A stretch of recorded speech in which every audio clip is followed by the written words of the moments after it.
Welcome to Life on Purpose, a weekly deep dive conversation about being deliberate in all areas of your life, from the work that you do to your health and habits, your relationships, or even just making the planet a better place. It's all about being self-aware, deliberate, and conscious each and every day. In conversations with personal development leaders, thought leaders, and inspirational people from all around the world, we'll discuss concrete examples, tools, and takeaways for you to apply to your own life. Welcome to Life on Purpose. Hi everybody, welcome to Life on Purpose. I'm your host Greg Berg, and I'm very happy to have you with us today. It's been great to be back hosting these conversations since resuming the show last month, and I hope you find them useful. A quick show note, if you like what you're hearing here, please check out the Life on Purpose website at lifeonpurposeshow.com, where you can find episode summaries, information about the show, links to past episodes, and much more. Now, my guest today, she's a creative alchemist and founder of the Bright Way Guild, a virtual learning environment dedicated to transforming and inspiring a global community of creatives. From her youngest years, the classical inquiry, what makes a good life, has driven her, and sharing her hard-won discoveries with others is her mission. In a brand new book, it's called The Bright Way, 5 Steps to Freeing the Creative Within. It was just published by my friends over at New World Library. She guides readers on every step, giving them the tools needed to create a life full of happiness, inspiration, and purpose. She says, when we become anxious or afraid, it's usually because we feel a lack of connection with ourselves and with our communities. The antidote to fear is creativity. As fear fades, love takes center stage, and we become more ourselves once more. We'll discuss all of that and much, much more today. Joining me via Skype from the San Francisco Bay Area, it's Diana Rowan. Diana, welcome to Life on Purpose. Thank you, Greg. Yeah, very happy to have you with the audience here today. We've been taping a special series of conversations here, Diana.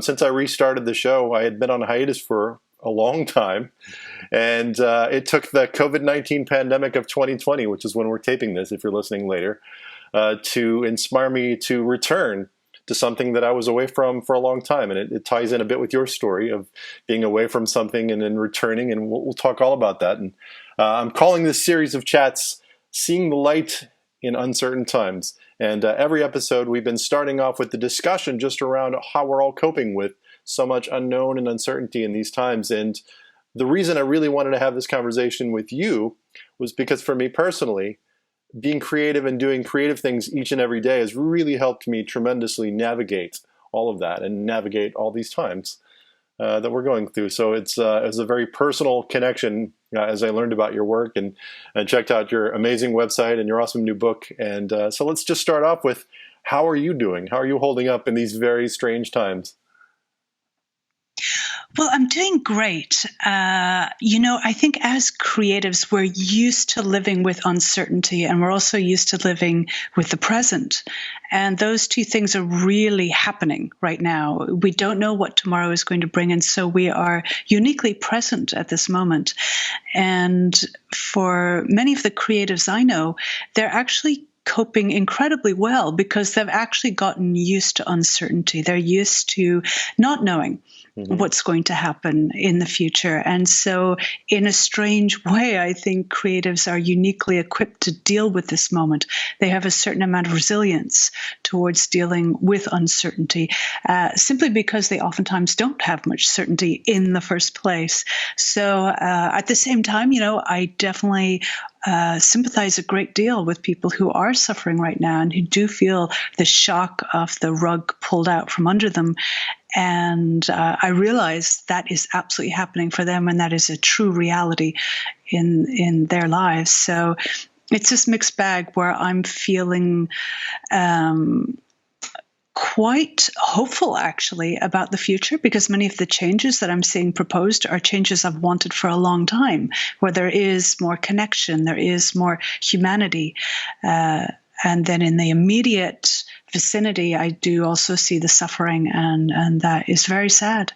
Yeah, I agree with you. I think you made a really important point about those of us who self-identify as creatives, and everyone's a creative. We'll talk about that through this conversation. But for those of us who've really spent a life pursuing creative things, particularly at a professional level, there is so much uncertainty in that. And for me personally, I was on a and still am on a 2+ year nomadic journey.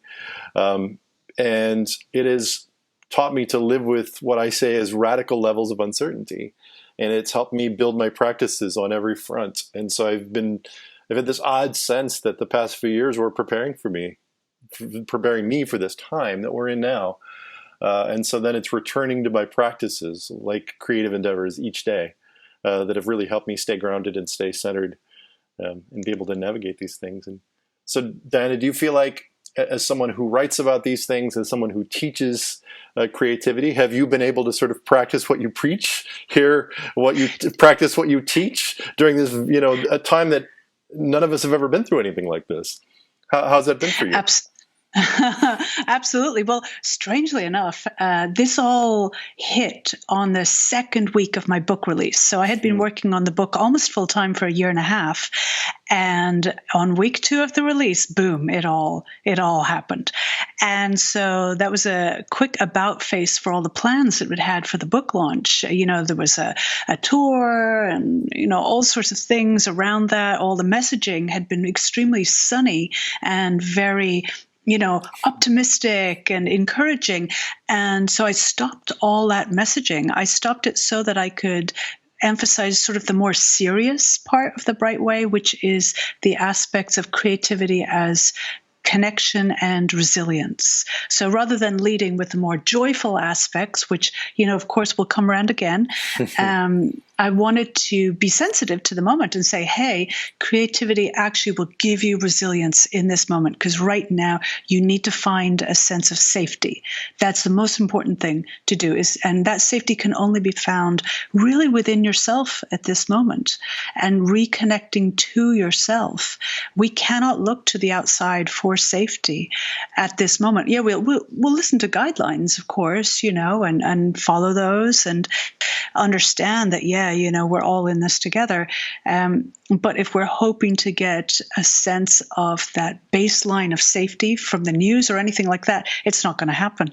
So it's going to have to be reconnecting to ourselves. And when we do, actually, we find that our connection to others automatically illuminates. It automatically starts highlighting, even to our world at large. So a lot of people are going out in nature as much as they can. And if they're only allowed outside in their backyard, they're doing that. And for those that are stuck in their apartments, they're growing plants. Like trying to buy seeds these days is very difficult, because so many people are starting to grow plants, even within their own houses.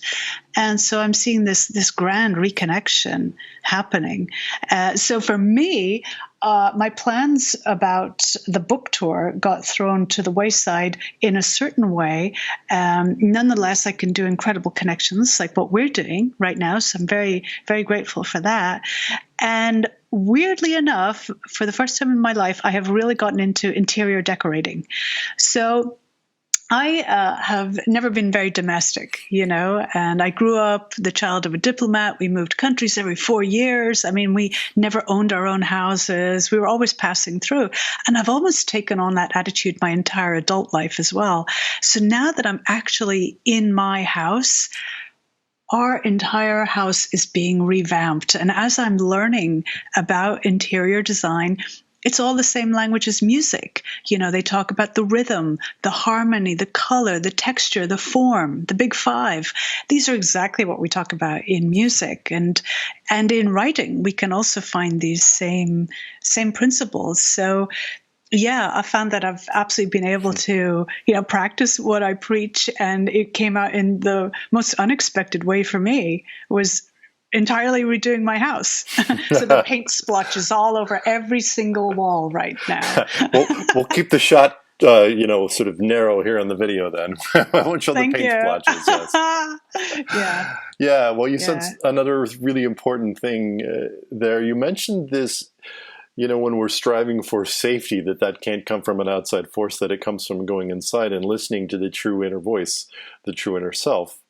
And one of my favorite quotes, and it's been repeated by a number of different teachers in different ways, is this idea that you are the teacher you've been waiting for. And it's the knowing within that many traditions have talked about through the millennia. And what's been fascinating is here in this time of COVID, at first I heard a number of people saying, you should do this, you should do that. You should be taking time for yourself and just go, just really be with yourself and read and bake and, garden, whatever the thing was. But don't be too out there. Don't, should. And then there was this other side that was saying, well, you should step forward and now's your time to step into your purpose and all these things. And you're hearing the shoulds on all these different sides, and it's confusing. And so I had to go within myself, because for me, I find that I was motivated. I was feeling the desire to be creative every day. I was feeling the desire to share that creativity with the world via return to my podcast, for music. I'm a musician as well. Via artwork, I'm a photographer. The different things that I do. And then there was a pause. It was almost a guilt around, well, the shoulds are saying that I should do this or shouldn't do this. And in the end, I had to come back to my inner true self that said, well, that may be true for that person there. This may be true for that person over there. But for me, this is what's true. And I know that there's this innate desire to express and create.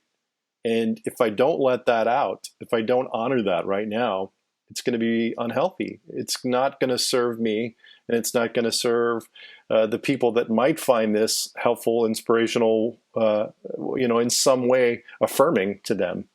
So in the end, I just had to listen to myself. Absolutely. And I think you are always your own best teacher. I definitely think, we can have guides, we can have inspiration, but in the end, you teach yourself. Because, unfortunately, or maybe fortunately, there's no chip that someone implants information into your brain with, right? You actually teach yourself things through repetition and integration and practice. So ultimately, it is you that teaches yourself the thing. Other people may offer the information, and, definitely other people are important in our learning process, but ultimately you are your own teacher. And as you said, everybody has their own learning style.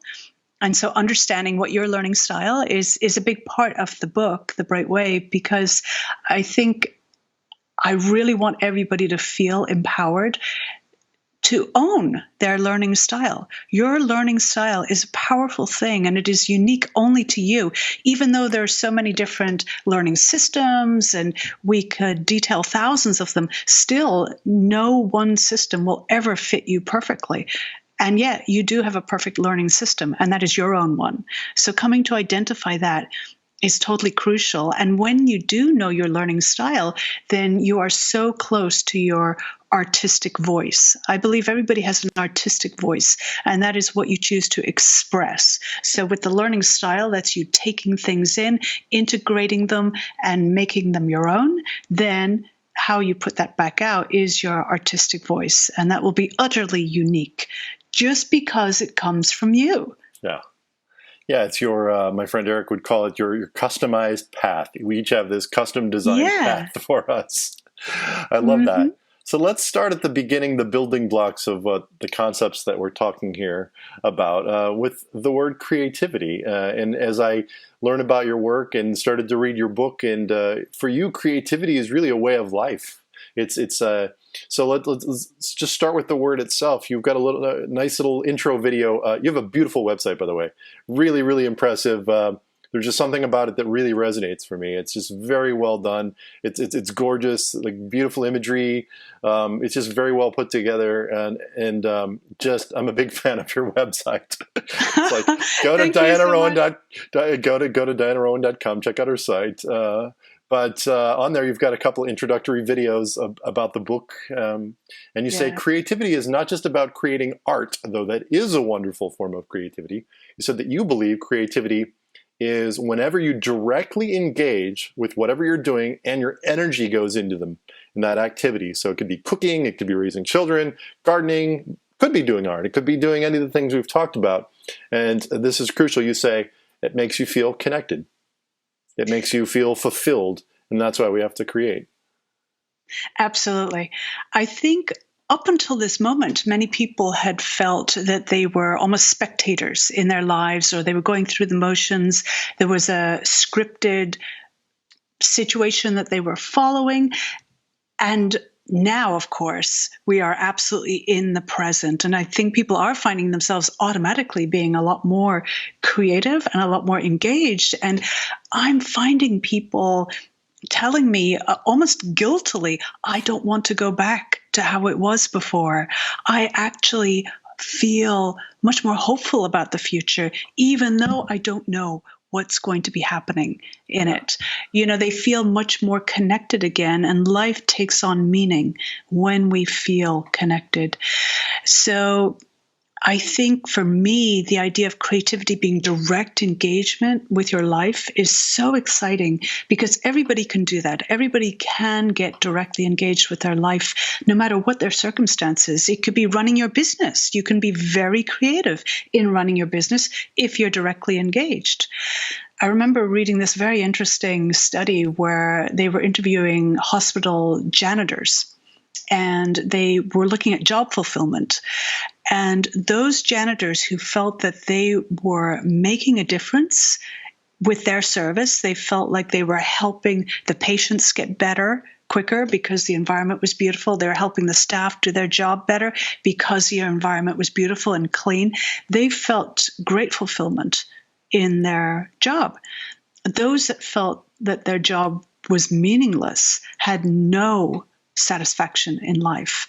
These people were doing the same job, but it was the way they were engaging with it that made all the difference in terms of their sense of fulfillment and how they interacted in their whole life as a result.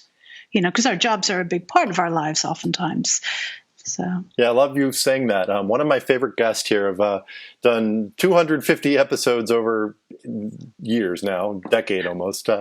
And one of my all-time favorite episodes, and people sort of scratch their heads when I tell them this, was a woman who ran a debt collection agency. And when it was first pitched that she was the one who approached me about coming on my show. And I thought, no, that doesn't really line up with, life on purpose, debt collection agency. That seems incongruent.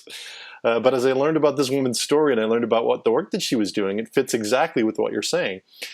Her version of creativity was she wanted to make people feel better about taking ownership of their lives and their financial situations. And she said, the vast majority of Americans are in some debt. So let's clean it up. Let's get in alignment. Let's move forward in a healthy way. I want people to feel good about themselves so that they can move forward and find wealth and prosperity and abundance and all these concepts that tie perfectly in with the ethos of the show here. And I thought that's really brilliant. Something like you mentioned the janitors, it's not something you would think, can be creative as a janitor. Can you be creative as a person running a debt collector service? I absolutely believe you can. Yeah. Yes. Yeah. People think creativity is just for artists. And I don't get that at all. As an artist, I see other people being so creative all the time, and they inspire me, actually. I see them being their true selves, because when you are creative and directly engaging, I think your purpose shines through. When you do that, it shines through all the time. And your purpose, I believe, is a reflection of your true self, of that essence that is you. Whatever your spiritual or humanist beliefs, there is an essence that we all carry, a spirit that we carry. And I was very excited by the title of your podcast because for me, purpose is the reflection of that true self. And the true self is the most beautiful thing that in each human, it's something so unique and so magnificent. And so when I see people living creatively, I see them living their purpose. And that's their true self shining. And it's a glorious thing. Yeah. And for me, I got away from that. And I had to go through my own hero's journey out into the dark forest and come back the other side. And it took a pandemic for me to feel like, oh yeah, that's part of my purpose. And I think I want to get back to that. It took these very strange times we're in. Yeah. I feel like this pandemic is really making people ask, what do I care about? What matters to me? And it's actually quite easy to answer it right now because so many things have paused that it's more quiet. and people can look genuinely and say, what do I miss at this moment? When life is super noisy and we have many, many distractions, we don't really hear ourselves as much. We don't listen to that teacher inside, as you were calling it. We can't hear it because there's just so much going on. And at this moment, I feel people are in a type of meditation. Meditation, a lot of people I know, they're saying, I can't just sit still. And I'm like, don't worry, you don't have to sit still for meditation. Meditation is just listening to yourself, essentially. Most meditation practices are about getting into some kind of situation where you can finally listen to the voice inside. And for some people, that will involve sitting still, but for others, it'll involve walking in nature. If we think about Thich Nhat Hanh and his mindful walking, that is a great form of meditation. For others, playing music is a type of meditation where they actually hear their true self speaking. So right now, I feel like people are hearing themselves, sometimes for the first time since they were children. Yeah, I love that. I mean, when I hear you say that, I think about, people describe that as being a flow state, kind of like Csikszentmihalyi's work around flow and some of those concepts. You mentioned walking and playing music, both ways that I get into a flow state. And I do formal sitting meditation, but for me, before I developed that as a practice, those were ways that I felt connected in a ways that I would now describe as meditation. At the time, I didn't have that vernacular. I was playing music, but I was in the moment in a way that, like you said, the distractions went away and I was there. I was in that moment. And so did you have a sense to that? You started playing music at a very young age. I believe you said 9 or 10 years old when you started? Yeah, I was 8 when I started taking, formal lessons. And since my mom plays piano, there was always a piano in the house. So even when I was much smaller, I would sit there and play on the piano, play around at it. And she would show me some things as well. It's very hard for parents to teach their own children, because of the whole dynamic. But definitely she was very inspiring to me. And so, I was very young when I started playing, and much like how you're describing, I would feel that I was coming back to myself when I played on the piano. I would just feel, oh, this is real. This is true. I'm somewhere that's true. And I couldn't quite understand it at the time. It was a feeling that I had. And I would feel very safe, actually, when I played music, very secure, and that I was touching some kind of truth. Then later, when I wanted to become a professional musician, I realized that pretty early in the game. Right around the age of 10 years old, I began to get extreme performance anxiety because I felt like, and this was back in the early 80s at this point, I felt like in order for me to be a professional musician, I'm going to have to be giving concerts and winning competitions. And suddenly this whole sense of judgment came into the picture that I had never had before. And it really polluted my experience because much like you were saying earlier, I forgot my purpose. My purpose was I play music in order to come back to my true self. But I had gotten so far away from that. It was all about, I hope I'm really impressive. I hope I get good grades. All these things that were totally external. And I forgot the most important thing was, I play music in order to come back to my true self. Yeah, you're in your head, you're in the should stories, you're in all the things that you've sort of turned the tap off in a way. Exactly. Exactly. Yeah. So it's a very crucial experience in your development and in your story you write about in the intro to the book. You talk about this performance where you're on stage, and I believe you were 15 at the time. Was that correct? Yes. Tell me about that. Take us through that story. Oh, that was such an awful story. I mean, when I would... if you don't mind, if you don't go back there. Yeah. So when I was 15, my family moved to Baghdad. And previously, we had been living on the island of Cyprus, and my dad was living in Beirut. He didn't want us to live in Beirut because it was too dangerous at the time. We were in Cyprus. Then the situation in Beirut resolved. He got sent to Baghdad. But at that point, I was 15, and I said, I don't want to live in Baghdad. I'd like to live with my friends instead in Cyprus. So I stayed behind and continued on with my piano lessons. As I mentioned, I was very serious about it. I was preparing to be a concert pianist and still battling this anxiety. I was doing a concert one evening, and it was for the top piano students in Cyprus, and I was the only representative of my piano teacher's studio that evening. And my dad actually had come over from Baghdad, and he was in the concert hall. And so the pressure was extra high for me that evening. And I, of course, was super nervous beforehand, really trying to think, how can I get out of this? Bargaining with God, if you only let me get through this, I'll do this and I'll do that, and just all kinds of crazy thoughts. And so gradually I get myself on the stage and I start playing, and I absolutely go blank. I can't remember anything.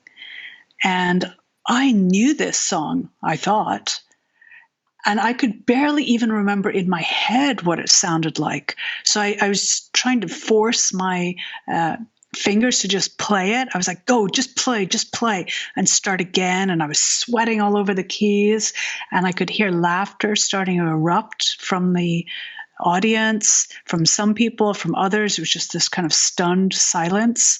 I knew that people were feeling awful for me or else ridiculing me. I mean, everything was like horrible emotions.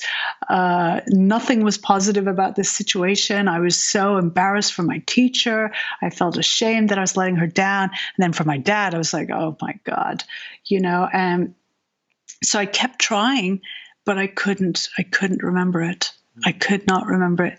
And I just had to get up and leave that stage.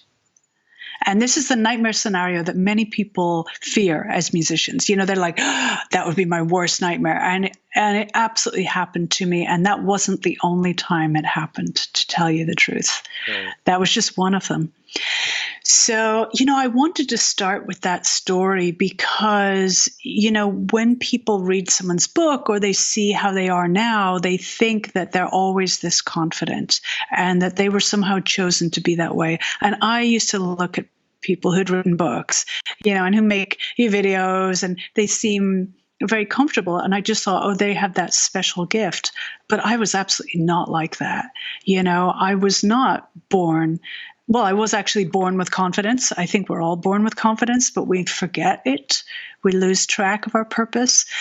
And so I had to go through that dark night of the soul and come out the other end. And so I started with, a traumatic story because I wanted to show there is hope. No matter what situation you're in, no matter how awful it seems or how humiliating it has been for you, you can absolutely rise again. Your story is not over. Yeah. I remember after that performance, I was like, God, this is it for me, really. But it wasn't. And you're 15 years old, right? You're thinking at 15 years old to think this is it for me. And it's, it's heartbreaking to think about that. And then, at some point you basically quit music. You stopped playing for, I think you said 4 years in the book. Yeah. Yeah, so I went into college as a music major, but, my anxiety just would not go away. I kept thinking, oh, well, if I pass this exam, it'll prove everything's fine and the music will not be nerve-wracking anymore. And if I get into college, it'll prove that I've reached a certain level and I won't be nervous anymore. But all that happened I would get more nervous. I felt the stakes were even higher, and gradually I just thought, I cannot live this way. I live in misery and I don't enjoy my life anymore. And I cannot live like this. I cannot do this. And I actually gave up music for 4 years. And I worked in social welfare contexts instead. because I've always been very interested in human empowerment. What does it mean to live a good life? What is a good life?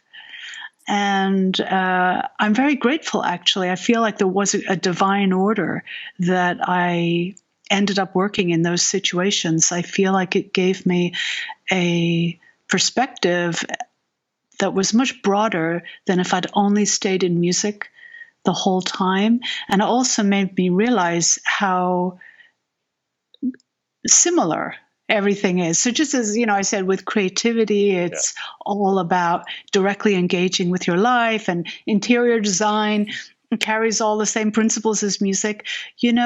I don't think life is actually that complicated, and I don't think fulfillment is that complicated. I think when we live our purpose, we are fulfilled, and our purpose is already inside us. It does not need to be bought or given to us. Yes, we may have guides and inspirations that help us bring it out, but it's delivery time. But that's podcast in the pandemic. That's how we roll here. We had last week, last episode, I had like a smoothie being delivered here. It's I love it. Yeah. Real life, Yes, it is real life, what we're all dealing with. So, one of the crucial concepts here on this show that's come up again and again and again through the years is this idea, and I think it's my number one takeaway over the decade of doing these shows, is that at some level we best teach that thing that we need to learn or be reminded of. And so at some point, the work that eventually became the Bright Way and the Bright Way system and the Bright Way book were things that you had to learn yourself. So talk me through how you went from a young woman who had quit music, who had gotten away from it, to coming back to it, to finding the joy, to finding the inner voice, to finding the creativity, and starting to develop systems for yourself that at some point you were then able to teach others and come back to that. How did that happen for you? Yeah. So as I was working in a variety of these social welfare contexts, so they were a battered women's shelter, a halfway house, a free clinic, people would eventually find out somehow that I played piano, even though I was not playing at the time anymore. I'd given up music. And there was always some junky old keyboard hanging around somewhere. And people were like, oh, show me something, show me something. I'd be like, okay, all right. And so I would show little bits here and there. And I noticed that as people picked out, these very simple ideas on the keyboard, a sense of dignity would return to them. Even in the worst cases, people who had really hit rock bottom, something would come back to them. Their power would return. And I would see their lights shining again. And slowly over time, I came to remember the power of music, and that it really restores you to your true self. And witnessing people over and over again being restored to their true selves reminded me of what music is for me and what creativity is in general. And so as I saw them being delighted with what they were creating and with themselves, I was like, well, maybe I'll rent a piano and play for myself again. I mean, I guess I could. And so I started doing that, and I was enjoying it. And my roommates would hear me, and then they would want me to show stuff. So I started, with them, and I came to realize, wow, we can actually share music for fun, not as a competition or to impress people, but just to have a good time. I was like, how very curious. And then I thought, well, I like teaching my roommates. What if I just put up a flyer and teach some people, And so I began teaching a bunch of adults. I put up my flyer and the adults called, and I noticed how common performance anxiety was. I did not know it was that common. I tried to keep mine secret because I was so ashamed of it. I felt like it was a bad sign. It was a sign I didn't have talent or something. So these people who were like old enough to be my grandparents would come in and they'd be really nervous in front of me. And I was like, what is going on? And as I started working through their anxiety, I began, of course, working on my own, because I would tell them, you have nothing to be worried about. This is about having fun. I was like, well, I'm going to have to take my own medicine here, Right. you know? And gradually, over years of teaching, so I've taught for now, oh my goodness, over 25 years, probably maybe 28 years now, I came to realize there are common threads that go through all human experience, and that there is a template for creativity. And, you know, it actually very much follows the hero's journey that you mentioned. There is a template that we can tap into. It's not a complicated thing. Yeah. So over time, that's how the Brightway system developed. Now, there were a lot of twists and turns.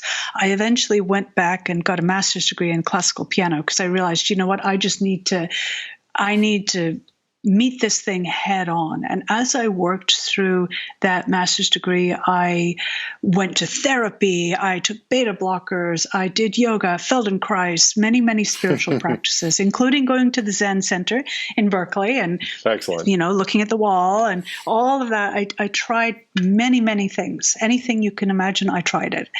And from all those experiences and working directly, you know, with hundreds of people over the years, that's how I came to realize, wow, behind all these different permutations, there's actually a very simple template to being creative, because it's the human condition. It's naturally what we do. There's no reason it needs to be complicated. Yeah. Do you get people that come to you, I'm sure, and say, oh, you know, my parents are creative, my friends are creative, I'm just not creative? All the time.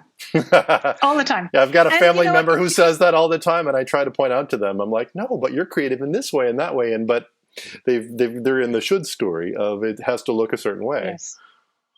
Absolutely. Yeah, yeah. And so that's why I think, you know, going through a system like the Brightway system helps you identify your style. And once you identify that, your learning style, then your creative voice comes out. And so I think while we can definitely help people by pointing out their creativity, you're creative this way, that way, they'll always come back with a counter argument, right? Right. Yes, they will. You know, it'll make them feel better for 10 minutes or 15, but then when you're gone, you know, they'll go back to the old way. So I think reclaiming themselves as their own best teacher and therefore their own authority on their creative voice, that's the way to go. Yeah, well, let's talk about the system itself. It's and the website that I mentioned. You have a really cool video where you actually show you've got a wheel, and you've got going around the wheel. You said that you start on the outside, and there are 5 steps, and they're sequential, one after the other. You said it's a grand vision. And you start off with defining your purpose, which we've talked about here. You said the whole reason that you're creative in the first place, this sort of drive that you were born with, the message that you're here to share with the world. And then from there, you sort of set all your goals and you get your momentum starting from that. So, yeah, talk me through the system. And then on the inside, you've got these sort of the things that happen, whether on a daily basis, but on a more frequent basis. Inspiration, artistry, learning, technique, and community. That are all sort of there in the middle of the wheel. Yeah, the essential elements, I call them. Yes. Yeah. So the 5 steps are sequential, as you mentioned, and they also form a wheel, because once you've gone all the way from purpose round to step 5, fulfillment. So after fulfillment, you get to revisit your purpose and just see, you know, is there any tweak you'd like to do? I've never seen anybody alter their purpose radically, but they'll change a word here or there, depending on where they are in their journey. So then with their, you know, freshly updated purpose, then they start out with whole new intentions. What I noticed was that a lot of people tend to go straight into step 3, which is the practicum plan. They make a schedule. They try to set, you know, practice goals and get started there. without actually knowing what their purpose is. And if you actually start on step 3, which is right in the middle of the cycle, you oftentimes end up feeling oppressed. You get burnt out and you forget why you were doing the thing in the first place, and it just feels like a should. Yeah. When it comes from the purpose, so step 1 is define your purpose.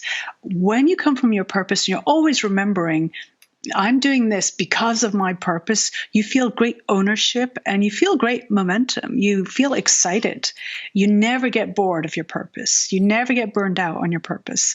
So by having your purpose as your guiding light, then you form step 2, intentions that actually uphold that purpose. So you're not setting intentions or goals that really aren't that important to you. Right. Because here's another stumbling block, is I see people set intentions or goals that really are other people's intentions for them, or intentions they think they should fulfill, but actually they're not that excited about them. And I think if your heart isn't in the thing,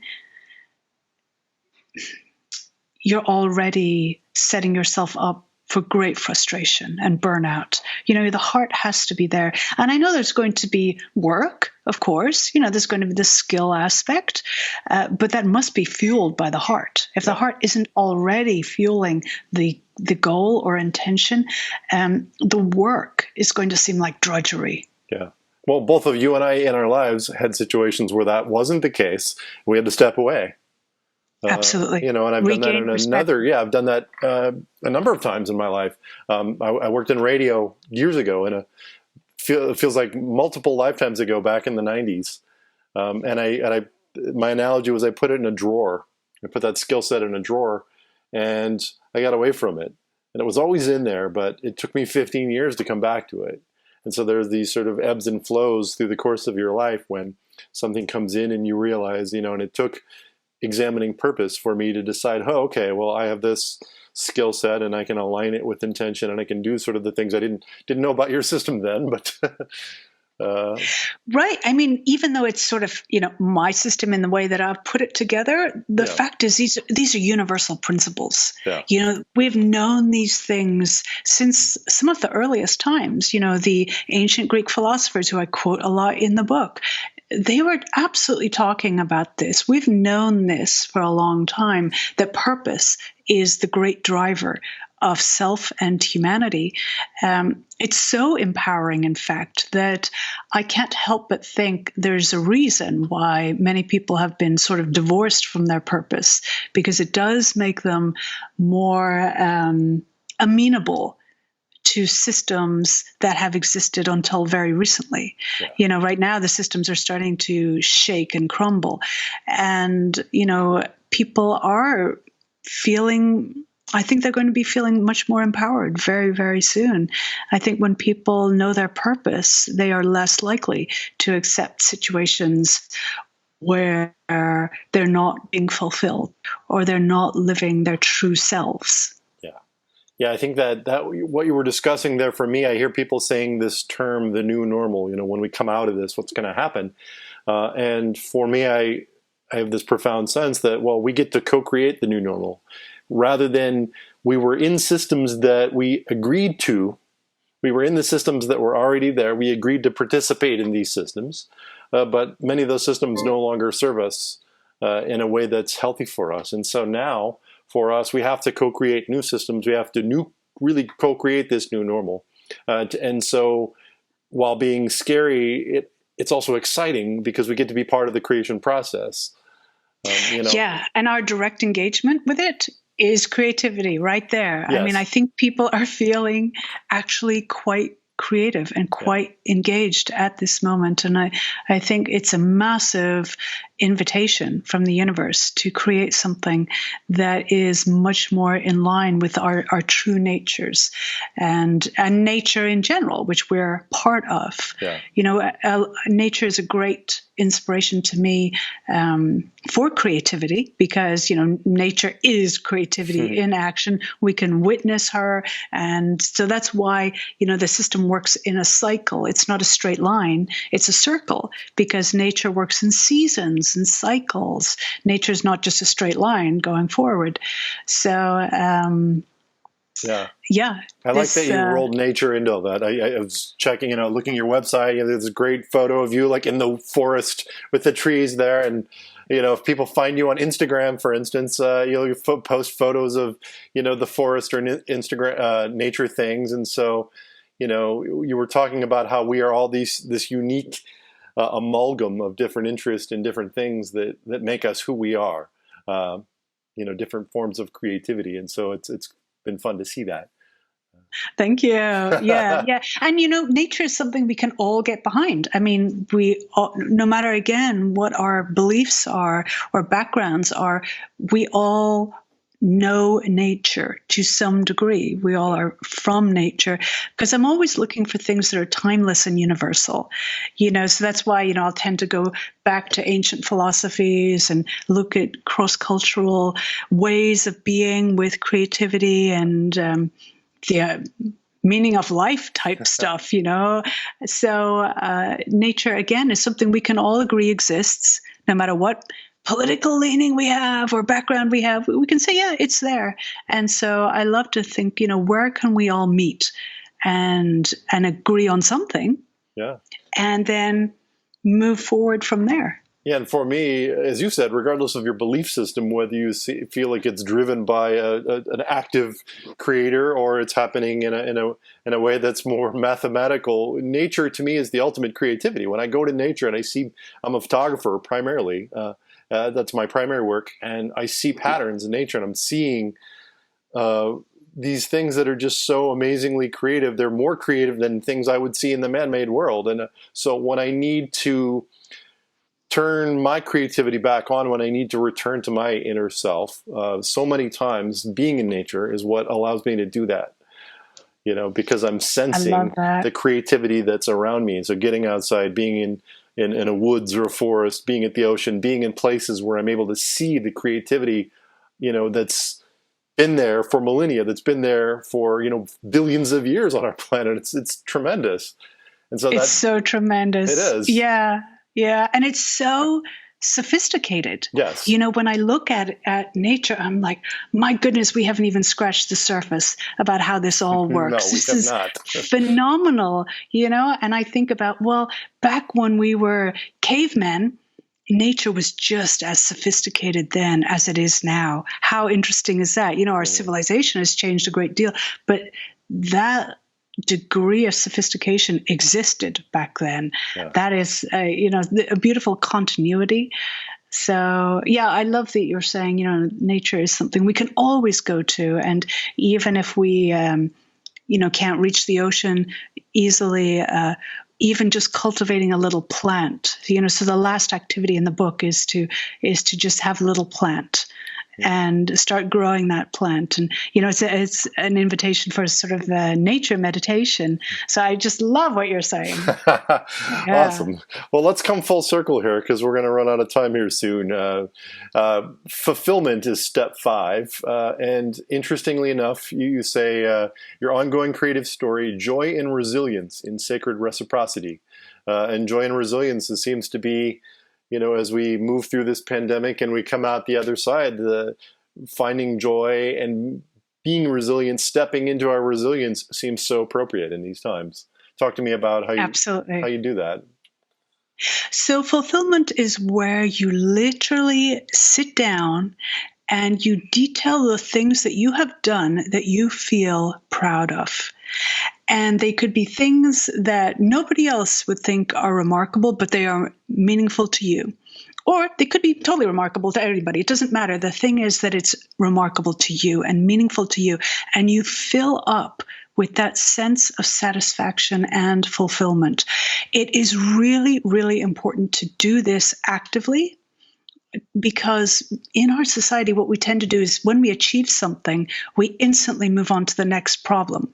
Yeah. We never actually pause and feel proud of what we've done.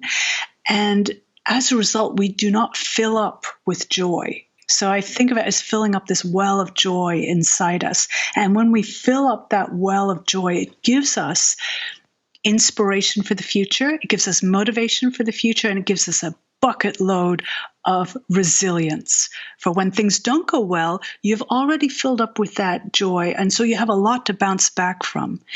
If you don't practice fulfillment, so that's consciously sitting down and writing out the things that you are proud of. Honestly, I get a lot of resistance on this, but nobody has ever been disappointed with this step that I have made to go through. Sometimes you have to almost make people do this. They always get surprised at how much they have to be proud of and that they are happy with what they achieved. So if we don't do that, we tend to feel what's called imposter syndrome. So where people feel like, oh, well, good things that happen to me is just by accident, or it's a fluke, or I'm fooling everybody, or, and I'm going to be found out at any moment. When you sit there and you actually own your accomplishments, imposter syndrome is not a thing anymore. Yeah. You know that you did that thing, and you're like, yeah, I feel proud. So that's a massive boost to your self-esteem. And sometimes people also say, well, I'm afraid to practice fulfillment because it's going to make me arrogant. And I'm like, actually, it's the opposite. When you practice fulfillment and you feel self-esteem, you actually are way more generous to everybody else. You celebrate other people's successes. You don't feel jealous of them. You don't feel envy as much as when you feel bad about yourself. Because listen, we're humans. So to say we're going to eradicate jealousy, I don't think that's saintly territory, saintly. Yeah. But you can definitely taper it dramatically. When you feel really good about yourself, don't you find that you actually can celebrate other people's successes more? They're not like a reflection on you. Yeah, it's self-love, it's self-care, because, it's the notion that you have fill your own well first, and to be able to help, go out there in the world and work with others and teach others and spread the things that you're doing out there in the world. That's such a crucial concept. It's really important. I love it. Yeah. So that's a very, very important step. It's the fifth step. And so I walk through people how to actually sit down and do it, because that's the hardest part, is to get them to sit down and do it. And then from that place of power, then they get to revisit their purpose. Cool. Well, I love the fact that your work it's a path as they're doing this, and the way that you've written the book and put it out. There's some very cool, beautiful graphics involved as well. And I just have to say a word. Yeah. Shout out to your designer. Oh, yeah. So Vlad Baltic, he is based in Serbia. And he's my artistic soulmate in so many ways. He's the one who designed the whole website. I told him my feelings about what I want, but I can't actually do graphics.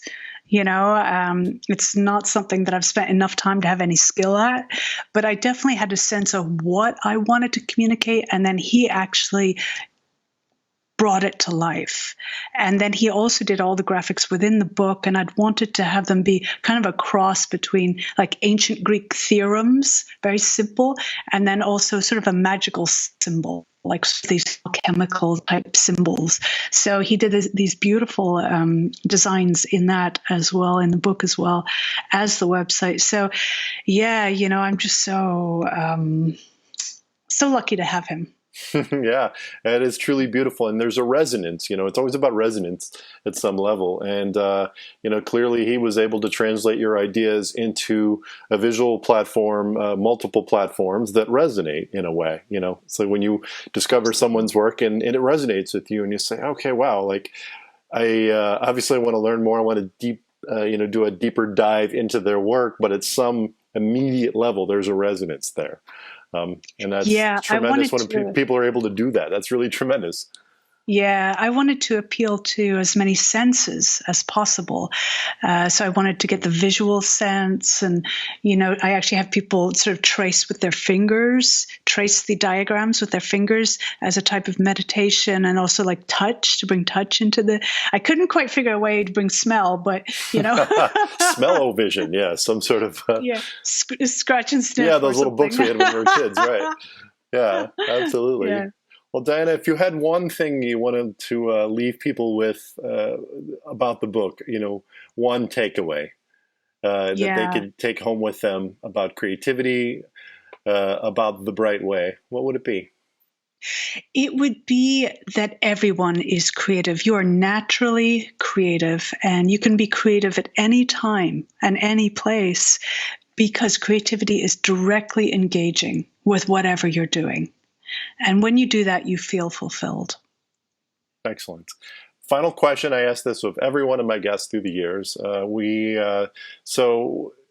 talk about a path or your special, the things, the creative things that you bring. Sometimes if we're talking about a spiritual topic, we couch it in the terms of dharma. For instance, what's your dharma? What's your path? What's your unique thing that you bring to the world? Well, my purpose actually is to come back to my true self. And in doing so, I hope to encourage others to do the same. So no matter what I'm doing, I try to come from my true self. It could even be writing an email. I'm like, is this really me? And as I'm really tapping into that feeling, I hope that it resonates out so the people who receive it also feel empowered to be their true selves as well. That's a gift. That's something that the whole world needs. The more authentic we can all be in our life and our work and our relationships, it benefits everybody. So I'm excited for a world where people are their true selves. I mean, I think your true self is always a beautiful thing. Yeah. I understand behavior is something different and, but our true selves are always a good thing. You will never be disappointed by encountering your true self. Yeah. Excellent. So if people want to learn more about you, they can find the website, obviously. It's dianarowan.com. Are you on social media? If they have questions, how do they find you? Yeah, I'm on Facebook, so that could be at the Brightway Guild, Diana Rowan's Brightway Guild. On Instagram, it's just my name, Diana Rowan. And let's see, I think on Twitter, it's like Diana Harp. I'm trying to get Diana Rowan. We didn't even get a chance to touch on your, I think you're the first ever harpist I've had on the show, and I didn't even get a chance to. We ran out of time. So another time. Another chat for another day. Yeah. Excellent. Well, I really appreciate your time and your energy and the work that you do out in the world. And thank you for sharing that with me and the listeners here today. And I really appreciate what you do. Yeah. Thank you so much for having me, Greg. Yeah, thank you, Diana. And folks, if you like what you're hearing here, we do this periodically. It used to be once a week, and now it's mostly once a week when we can get around to it here in the time of the pandemic. So just want to thank you for joining us here. If you want to learn more about the show, there's a website. It's called lifeonpurposeshow.com. You can find out more information about the show and episode summaries. And you can also find out how to subscribe on iTunes, Apple Podcasts, Android, Google Podcasts, Spotify, the Stitcher Radio app, the iHeartRadio app, and many more other places all around the web. Until next time, take care.